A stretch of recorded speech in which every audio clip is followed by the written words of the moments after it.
നമുക്ക് അവിടെ ഓൾറെഡി ഒരു ഷോപ്പുണ്ട്, പെർഫ്യൂം ഷോപ്പാണ്.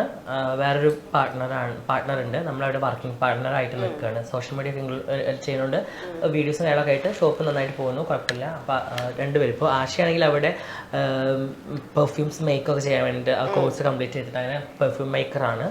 ഞാൻ ഇടയ്ക്ക് സോഷ്യൽ മീഡിയയിലൊക്കെ നല്ല പെർഫ്യൂംസിനെ കുറിച്ച് റിവ്യൂ പറയാനൊക്കെ ആയിട്ട് ഞാൻ അങ്ങനെയുള്ള ഇത്. ഇപ്പം എനിക്ക് തോന്നുന്നു മോസ്റ്റ് ഓഫ് ടൈം നമ്മുടെ ജാസി കുറച്ച് ഫ്രീ ടൈം കൂടുതൽ ജാസിക്കാണ് തോന്നുന്നത് അല്ലേ? അപ്പൊ ആ സമയത്താണ് കൂടുതൽ നമ്മൾ ഈ വീഡിയോസും കാര്യങ്ങളും കാണുന്നത്. മോസ്റ്റ് ഓഫ് ടൈം വീഡിയോസ് ആണോ കൂടുതൽ എടുക്കുന്നത്? എങ്ങനെയാണ് സമയം സ്പെൻഡ് ചെയ്യുന്നത് ഇപ്പം ആശി അടുത്തില്ലാത്ത സമയത്ത്? ആശി രാവിലെ ഡ്യൂട്ടിക്ക് പോകും. അപ്പൊ ഞാൻ രാവിലെ എണീറ്റ് അവനുള്ള കാര്യങ്ങളൊക്കെ ചെയ്യും. അവൻ നേരെ ഡ്യൂട്ടിക്ക് പോകും. അത് കഴിഞ്ഞ് ഞാൻ വീട്ടിൽ ഒറ്റയ്ക്കാണ്. എനിക്ക് സത്യം പറഞ്ഞാൽ ഒറ്റയ്ക്ക് ഇങ്ങനെ ഇരിക്കുന്നത് തീരെ ഇഷ്ടം. എനിക്ക് എപ്പോഴും ഫ്രണ്ട്സ് എല്ലാവരും അടുത്ത് ഇരുന്ന് കുറെ നേരം സംസാരിക്കണം. അപ്പോൾ ഏതെങ്കിലും ഫ്രണ്ട്സ് ഫ്രീ ആണെങ്കിൽ അവരെ വിളിക്കും. അപ്പോൾ അവരുണ്ടാവും എൻ്റെ വീട്ടിൽ. അപ്പോൾ അവരായിരിക്കും എനിക്ക് വീഡിയോസൊക്കെ അധികം എടുത്ത് തരിക. പിന്നെ ടിക്ടോക്ക് ഉണ്ട് അവിടെ ദുബായിൽ. ഇവിടെ ടിക്ടോക്കിൽ, അപ്പോൾ ദുബായിൽ ഞങ്ങൾക്ക് ടിക്ടോക്കിൽ ലൈവ് സ്ട്രീമിംഗ് ഉണ്ട്. അപ്പോൾ അതിൽ നമുക്ക് പേയ്മെന്റ് വീട്ടുന്നുണ്ട്. അപ്പം നമുക്ക് ഞാൻ ആശി വരുന്നതിന് മുമ്പ് ഞാൻ കുറേ നേരം ടിക്ടോക്കിലിരിക്കും. ആശി വന്നു കഴിഞ്ഞാൽ പിന്നെ ആശി ഇരിക്കും. ആ സമയത്ത് ഞാൻ കുക്ക് ചെയ്യാൻ വേണ്ടി കയറും. അങ്ങനെ. ഓ, നിങ്ങളപ്പോ ലൈവായിട്ട് സ്ട്രീം ചെയ്തോണ്ടിരിക്കും. ലൈക്ക് എന്താണ് ടോട്ടലി നടക്കുന്നത്? ഗെയിമാണ്. ടിക്ടോക്കില് ഗെയിം ചെയ്യുമ്പോൾ നമുക്ക് പേയ്മെന്റ് വരും. അത് നല്ലൊരു ഇൻകം ആണ്. ഒരുപാട് പേര് ചെയ്യുന്നുണ്ട് അത്. ദുബായിൽ മെയിൻ ഓഫ് ഈ ക്രിയേറ്റേഴ്സ് ചെയ്യുന്ന ഒരു പരിപാടി അതാണ് തോന്നുന്നത്. ഇപ്പം നമുക്ക് കേരളത്തിൽ ഇപ്പം നമ്മളിപ്പം ട്രാൻസ്ജെൻഡർ കമ്മ്യൂണിറ്റി അങ്ങനെ കുറെ കമ്മ്യൂണിറ്റി ബേസ് കുറെ ഒരു ഒത്തൊരുമ ഭയങ്കരമായിട്ട് ഇവിടെ ബിൽഡായിട്ട് വരുന്നുണ്ട്. എങ്ങനെയാ പുറത്ത് ലൈക്ക് ദുബായിൽ അങ്ങനെ കമ്മ്യൂണിറ്റി ഉണ്ടോ? അവിടെ എങ്ങനെയാണ് അതിന്റെ ഒരു സംരംഭം വർക്ക് ചെയ്യുന്നത്?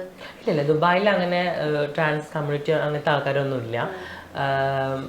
നാട്ടിലുണ്ട്. ദുബായിൽ അങ്ങനെ ഇതുവരെ അങ്ങനത്തെ കമ്മ്യൂണിറ്റി കാര്യങ്ങളൊന്നും ഇല്ല. നാട്ടില് വന്നു കഴിഞ്ഞാൽ ഫ്രണ്ട്സിനിട്ട് കൂടാറുണ്ട്. ഇപ്പൊ എനിക്ക് തോന്നുന്നു കുറേ ലോങ് ആയി ഇവരുടെ എല്ലാവരും ഒന്ന് കണ്ടിട്ടൊക്കെ ഒരുപാടായി. ഇതേപോലെ എവിടേക്കൊക്കെ നാട്ടിൽ വന്ന് എവിടെയെങ്കിലും ജസ്റ്റ് കാറിൽ എവിടെയെങ്കിലും പോകുമ്പോൾ ജസ്റ്റ് കണ്ടാൽ ജസ്റ്റ് നിർത്തി സംസാരിക്കും എന്നല്ലാണ്ട് പ്രോഗ്രാമിലൊക്കെ പോകുന്നത് ഭയങ്കര കുറവാണ് ഇപ്പോൾ. ഓക്കെ, ഇപ്പോൾ ഫാമിലിന്ന് ഇപ്പൊ ഒരുപാട് പ്രശ്നങ്ങൾ ഉണ്ടായിട്ടാണ് മാറി നിന്നേന്ന് പറഞ്ഞു. അപ്പോൾ എങ്ങനെയാണ് സഡൻ ഡിസിഷൻ എടുത്ത ലൈഫിൽ ലൈക്ക് നമുക്ക് വീട്ടിൽ നിന്ന് മാറി നിൽക്കണം? കാരണം അതൊരു വലിയ ഡിസിഷൻ ആണല്ലോ. മാറി നമ്മൾ ഒരു സ്ഥലത്തേക്ക് മാറി പോകണം. അപ്പൊ ആ ഒരു ഡിസിഷനിലേക്ക് വരാനുള്ള ഒരു സിറ്റുവേഷൻ എന്തായിരുന്നു? അതായത് എൻ്റെ വീട്ടില് ഞാൻ ഒരാളുണ്ടായിരുന്നു. ചേച്ചിമാരെല്ലാം കല്യാണം കഴിഞ്ഞ് പോയി. പിന്നെ ഞാനും ഉമ്മയും മാത്രമേ ഉള്ളൂ. അപ്പോൾ വീടൊന്നുകൂടെ ഒക്കെ ഒന്ന് സ്റ്റേബിൾ ആക്കണം. പെട്ടെന്ന് ഒന്ന് നല്ല എഡ്യൂക്കേഷൻ കഴിഞ്ഞ് നിൽക്കാം. അപ്പോൾ നല്ല ബെറ്റർ ജോബ് വേണം. അങ്ങനെയാണ് ദുബായിലേക്ക് പോയത്. പിന്നെ ഇപ്പോഴും വീട്ടിൽ ഞാൻ മാറിയിട്ടില്ല, എപ്പോഴും ഉണ്ട്. ഉമ്മാനായിട്ട് എപ്പോഴും കോണ്ടാക്ട് ഉണ്ട്. ഉമ്മ ദുബായിലേക്ക് വരും, ഞാൻ തിരിച്ച് വരും. പക്ഷെ ചില ആൾക്കാർക്ക് ഇപ്പോഴും ഇഷ്ടമൊന്നുമല്ല. പക്ഷെ ബാക്കിയുള്ള ഇപ്പോൾ കുറേ ആൾക്കാർ ഒന്ന് ഓക്കെ ആയി വരുന്നുണ്ട്.